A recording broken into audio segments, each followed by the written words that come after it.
The deck lurches beneath 80 pairs of boots. Somewhere below, a rat drowns in 3 inches of black bilge water nobody has pumped out in 2 days. The air tastes like rotten pork and gunpowder residue, and nobody on this ship has bathed in a month. Then, without warning, a 24-pound cannon roars from the deck above, and the whole hull shudders like something alive that just took a punch to the ribs.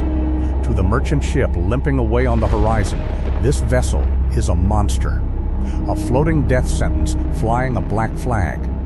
But to the 80 men trapped inside these creaking wooden walls, it is something far stranger. It is a machine, a precisely engineered, brutally organized machine, built and maintained by men who had almost nothing, and were willing to die defending the one thing they did have, a load. Because here is what almost nobody tells you. A pirate ship was not a drunken mob with a treasure map.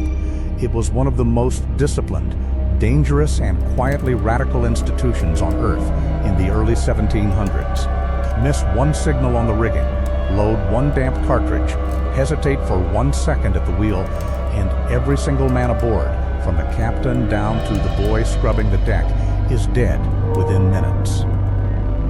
So forget the movies, forget the parrots and the treasure chests.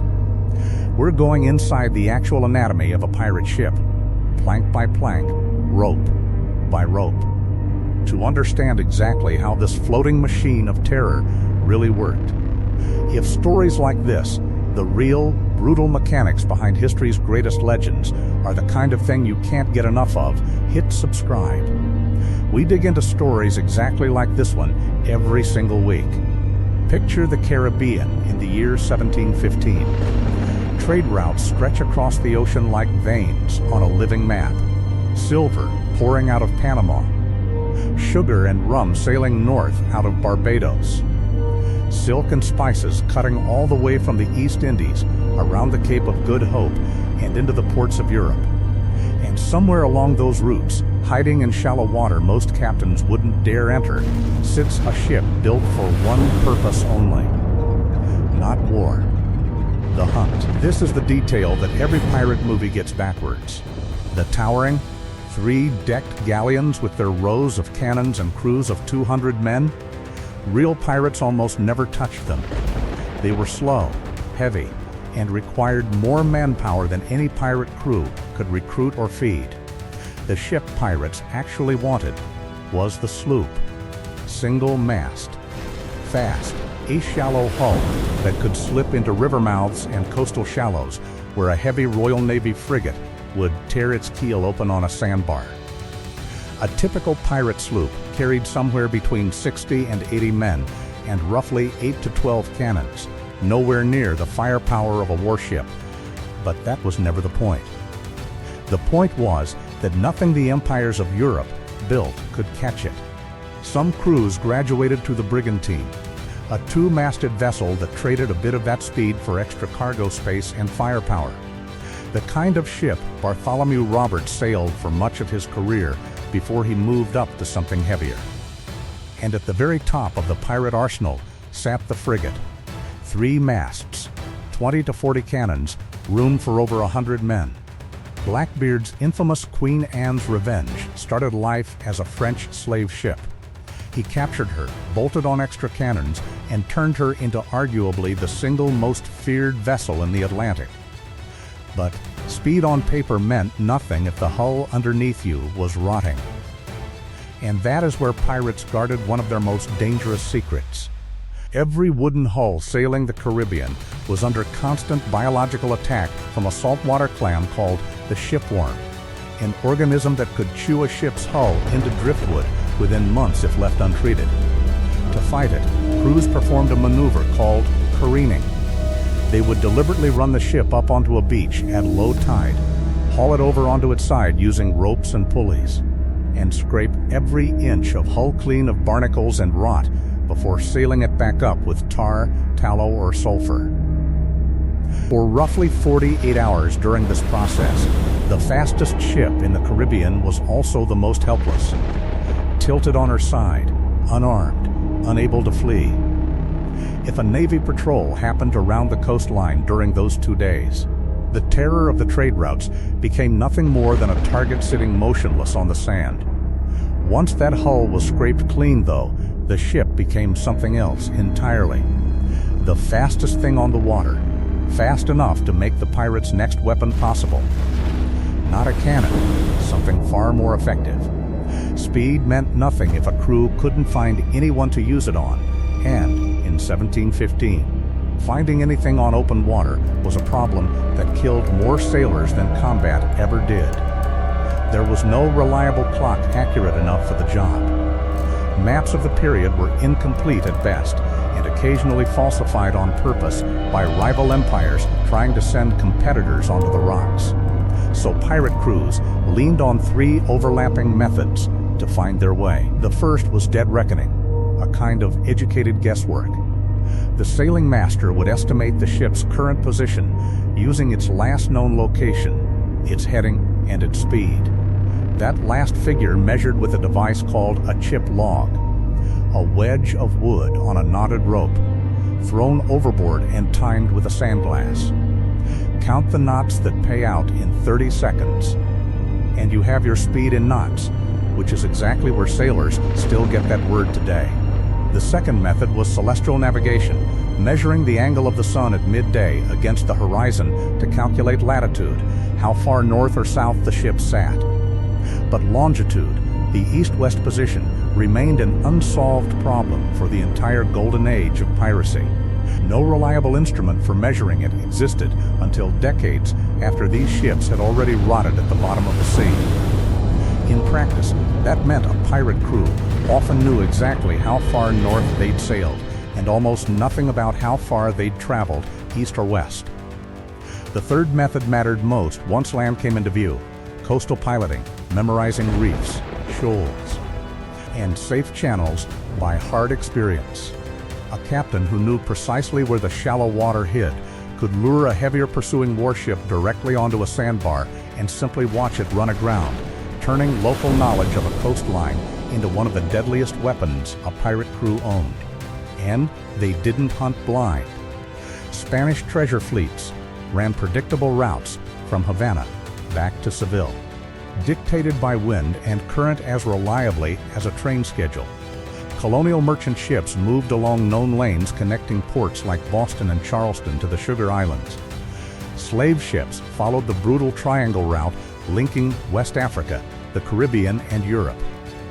Pirates simply positioned themselves at the choke points those routes were forced to pass through. The windward passage between Cuba and Hispaniola, the waters off Madagascar where ships rounding the Cape of Good Hope funneled through, the Carolina coastline thick with colonial trade. A lookout in the crow's nest, high on the mainmast, could spot a sail from roughly 12 to 15 miles away on a clear day. The moment one appeared, the captain faced a single decision: chase, or let it pass. And if the answer was chase, everything the crew had built, the stripped-down hull, the scraped keel, the sails trimmed for speed, existed for exactly this moment. Here is the twist almost nobody expects. The single greatest weapon on a pirate ship wasn't gunpowder. It was reputation. A cannon exchange sounds thrilling in a movie, but to a real pirate crew, it was closer to a disaster. Every cannonball that punched through a merchant hull was potentially destroying the exact cargo they had risked their necks to steal. Every volley fired back at them meant men they couldn't afford to lose. The perfect pirate raid, the one every captain actually wanted, involved firing absolutely nothing at all. So the ship would approach flying a false flag, usually the colors of a friendly nation, closing the distance while the merchant crew went about their business, suspecting nothing. Below deck, the pirate crew waited in silence, weapons ready, packed shoulder to shoulder in the dark. Then, at somewhere between 100 and 200 yards, everything changed at once. The false colors came down. The Jolly Roger went up the mast. Gunports swung open, revealing a full row of loaded cannon, and armed men rose onto the deck in plain view. That black flag was never just an intimidating logo. It was a formal ultimatum, understood by every sailor on every ocean. Surrender now, and you walk away alive. And in the vast majority of encounters, that is exactly what happened. Merchant sailors were underpaid, frequently abused by their own captains, and had absolutely no financial stake in the cargo below their feet. Dying to protect someone else's profit margin made no sense to them, and they knew it. But if a captain refused, if that merchant crew chose to fight, the black flag came down, and a second flag went up in its place. Solid red, from bow to stern. Sailors across the Caribbean knew this one instantly. It meant the negotiation was finished. No quarter would be given to anyone still standing when the boarding party came aboard. And that threat was never empty. Word of a captain who tortured or executed resisting crews spread through every port faster than any newspaper could carry it, which meant the next ship that spotted that black flag surrendered even faster. Fear, carefully cultivated and ruthlessly enforced, did more work for a pirate crew than their entire arsenal combined. But when a target did decide to fight back, that arsenal still had to deliver, and the gun deck of a pirate ship was its own particular kind of hell. Down on the gun deck, the air was thick, dark, and reeked of sulfur. A single 6-pounder cannon weighed close to a ton, and every time it fired, it didn't simply recoil. It became a runaway iron battering ram, held in check only by thick hemp, breeching ropes lashed to the hull. If one of those ropes snapped mid-battle, that cannon would go careening across the deck on its own, crushing whatever stood in its path. But here is what most people get wrong about pirate gunnery. They rarely wanted to use standard round shot at all, because a solid cannonball ripping through a cargo hold destroyed the very treasure they were fighting for. Instead, pirate gunners loaded their cannons with chain shot, 2 iron balls linked by a length of chain that would spin wildly through the air and shred rigging and sails on impact, crippling a ship's ability to maneuver without touching its hull. Bar shot, an iron bar skewered through a cannonball, did similar damage to masts and rigging. And for clearing a crowded deck of defenders, they turned to grapeshot, a canvas bag packed with musket balls that transformed a single cannon into something closer to a massive shotgun. Fired at close range into a line of resisting sailors, it was devastating, and it was surgical in its own brutal way, designed to clear men off the deck while leaving the cargo hold beneath them completely untouched. Once that first volley had done its job, tearing sails, snapping mast lines, and clearing exposed defenders, the ship's boats and grappling hooks came out, and the true violence of a pirate raid, the boarding action itself, began.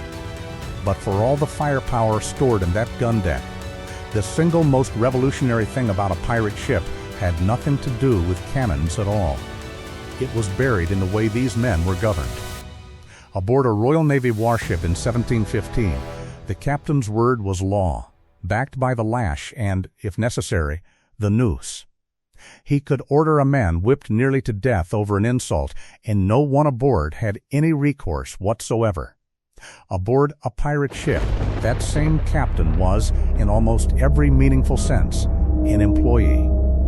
Pirate crews ran what historians now recognize as some of the first functioning democracies of the modern era, decades before either the American or French revolutions put those same ideas into national constitutions.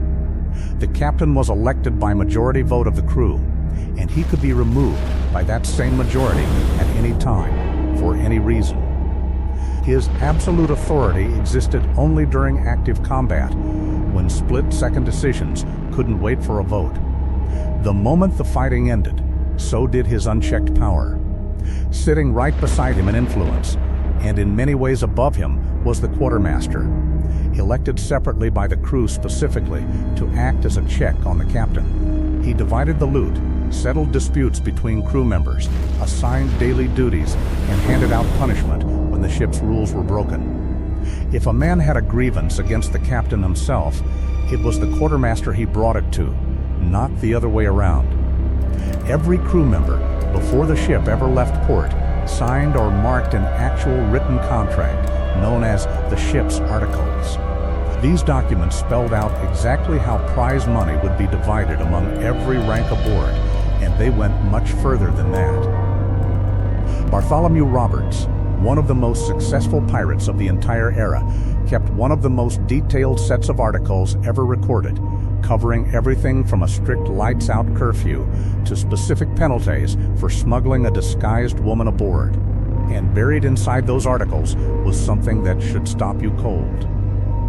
A disability compensation system. Lose an arm in battle, and the ship's common fund owed you a fixed payout before a single other man touched his share of the loot.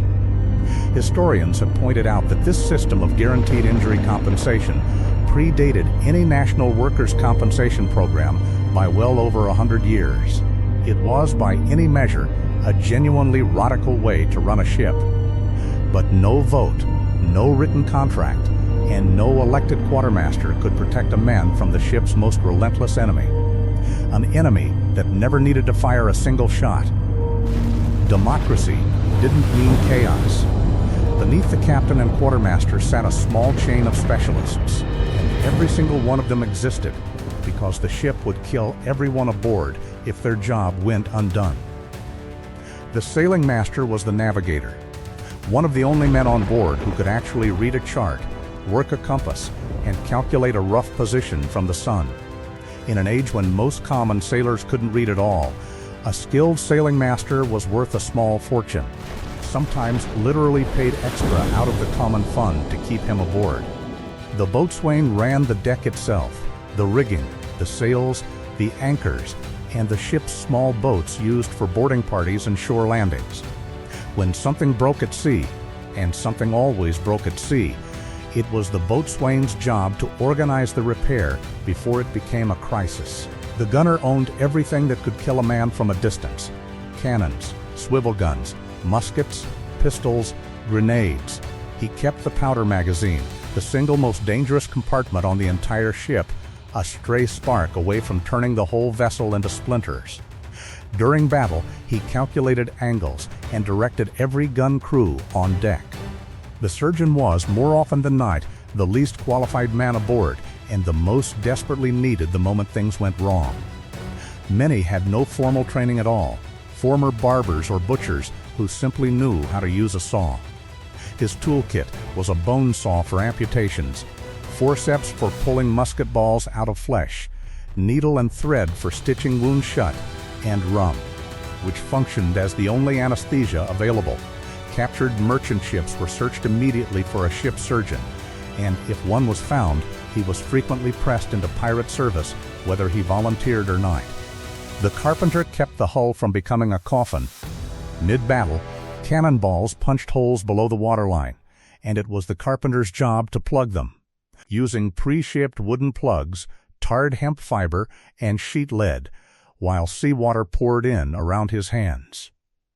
Between fights, he was constantly replacing rotted planks and storm damage, because a wooden ship never really stopped falling apart. And at the very bottom of the ladder sat the cook, often a crew member too injured to fight or climb rigging anymore, working over a firebox packed in sand specifically so it wouldn't burn the ship down around him. Every one of these men, officer and common sailor alike, worked a brutal 4 hours on, 4 hours off watch rotation that never stopped, day or night, for the entire voyage. No weekends, no holidays. Just an endless cycle broken only by the sound of a lookout shouting that a sail had finally appeared on the horizon. At the very bottom of the hull sat the bilge, and calling it disgusting doesn't quite cover it. Seawater seeped constantly through the joints between hull planks, mixing down there with spilled rum, rotting food scraps, dead rats, and worse. Left unattended, this stagnant swamp produced gases foul enough to genuinely sicken a man standing over it, and if it wasn't pumped out constantly, the extra weight could make the entire ship dangerously unstable. So, every single day, in rotating 4-hour watches that never stopped, day or night, someone was down there working a hand pump, hauling that filth back out into the ocean. It was the single most miserable, least glamorous job on the entire ship, and it never, ever ended. Food offered no relief. Breakfast was hardtack, a biscuit baked repeatedly until every trace of moisture was gone, so dense it could survive years in storage. After a few weeks at sea, it typically came riddled with small burrowing beetles called weevils. And experienced sailors learned to eat in near darkness specifically, so they wouldn't have to watch what they were chewing. The main meal, served around midday, was salted meat and dried peas boiled together in the galley, alongside more hardtack. Fresh vegetables, when they existed at all, rotted within about 2 weeks of leaving port. Without any source of vitamin C for months at a stretch, scurvy wasn't a risk. It was a certainty on any sufficiently long voyage, starting with fatigue and bleeding gums and ending, if untreated, in internal hemorrhaging and death. Drinking water, stored in wooden barrels, turned foul within days, which is why crews cut it with rum to create grog, a drink that also happened to make the misery of shipboard life marginally easier to tolerate. Several pirate codes actually restricted drinking hours specifically because uncontrolled drunkenness aboard an armed vessel tended to end in violence. This is exactly why a captured merchant ship meant so much more than gold to a pirate crew. It meant fresh water. It meant citrus that could hold off scurvy for another few weeks. It meant clean rope, dry canvas, and sound timber to replace what the ocean was constantly trying to destroy. A prize wasn't just profit. It was survival, bought in someone else's cargo hold. It was a life defined by brutal extremes, starvation and rot 1 week, a small fortune the next. But as the 1720s wore on, the machine that made all of this possible began grinding to a halt. Here's the part that explains almost everything about why pirates lived and spent the way they did. A Royal Navy sailor in 1720 earned roughly 19 shillings a month. A merchant sailor might clear 25 to 55 shillings, depending on the route. A successful pirate raid, on the other hand, could hand each ordinary crew member a payout worth 10 to 20 years of that legitimate wage in a single afternoon. The single largest personal haul in the entire Golden Age belonged to Henry Every. In 1695, his crew captured a Mughal treasure ship in the Indian Ocean loaded with gold, silver, and jewels worth a fortune almost impossible to imagine for common sailors, each man's individual share landing somewhere around 1,000 pounds sterling, a life-altering sum for anyone born into poverty. But hauls like that were the exception that built the legend, not the rule that built the life. Most raids yielded nothing more glamorous than food, rope, canvas, and rum. Useful, but nowhere close to retirement money. Weeks or months could pass between profitable captures, weeks in which the crew burned through supplies and earned nothing at all. And when a real prize did come in, the quartermaster divided it on the spot, right there on the captured deck, according to the shares laid out in the ship's articles. There was no bank, no safe deposit box. No pirate walked away from a raid with a claim ticket, only the coin in his own hands that day. Which explains one of the strangest, saddest patterns in pirate history, why crews who had just earned a decade's wages in an afternoon would blow through every shilling of it within days of reaching port. On rum, on gambling, on company. It wasn't recklessness. It was math. The average pirate career lasted only about 2 years before ending in death, capture, or a quiet retirement. There were no banks willing to hold a criminal's gold, and no guarantee of a tomorrow to spend it in. Spending everything immediately wasn't foolish. It was the only rational choice available to a man who understood exactly how short his own odds really were. Because the truth is, the ocean itself killed far more of these men than any gallows ever did. Scurvy alone could finish a man within 4 to 6 weeks without fresh food, starting with bleeding gums and ending, if ignored, in internal bleeding and death. Dysentery from spoiled rations and bad water wiped out entire crews at once. Yellow fever and malaria were simply a permanent feature of Caribbean life. And when a man did die, there was no ceremony beyond a few words from the captain, his body sewn into a hammock with a cannonball at his feet to make sure the sea took him all the way down. A pirate ship worked because it exploited a gap in a world ruled by empires. It was faster, freer, and more dangerous than anything the crowned heads of Europe had built to stop it. But by the 1720s, that gap was closing fast. The Royal Navy stopped playing by its own rulebook and started fighting pirates on their own terms. They commissioned faster sloops of their own. They mapped the hidden coves and shallow inlets that pirate crews had once used to vanish without a trace. And crucially, they stopped worrying about preserving cargo and started aiming directly for the hull. The average career of a Golden Age pirate lasted only about 2 years before ending in death, capture, or a quiet retirement funded by whatever loot survived the voyage. Most men spent whatever fortune they earned within days of reaching port on rum, gambling, and company, not out of recklessness, but because there were no banks willing to hold a pirate's gold, and no guarantee any of them would live long enough to spend it later. A pirate ship was never just wood, rope, and cannon. It was a floating argument made by men with almost nothing to lose. That a crew of outcasts could build a fairer system than the one that had cast them out in the first place. Elected leadership, written contracts, compensation for the wounded, equal shares for equal risk. When wreck hunters today pull rotted timber and corroded cannon up from the seafloor off the Carolina coast or the shallows of Madagascar, they are not just recovering artifacts. They are recovering the remains of that argument, sunk, but never fully silenced. The golden age of piracy lasted less than a century. In that short, violent window, a few thousand men and a handful of women standing right alongside them built something on the deck of a stolen ship that the empires of their era refused to build on land. The pirates are gone. The ships that carried them rotted into the seafloor centuries ago. But the machine they built, the discipline, the democracy, and the sheer brutal ingenuity required just to keep one of these ships afloat, still echoes every time the tide pulls back from a Caribbean wreck and reveals a little more of the truth. Thank you for sailing with Bilge Beyond. If you want to see how it all ended, from Blackbeard's final stand to the men who hunted these ships down one by one, that story is on screen right now.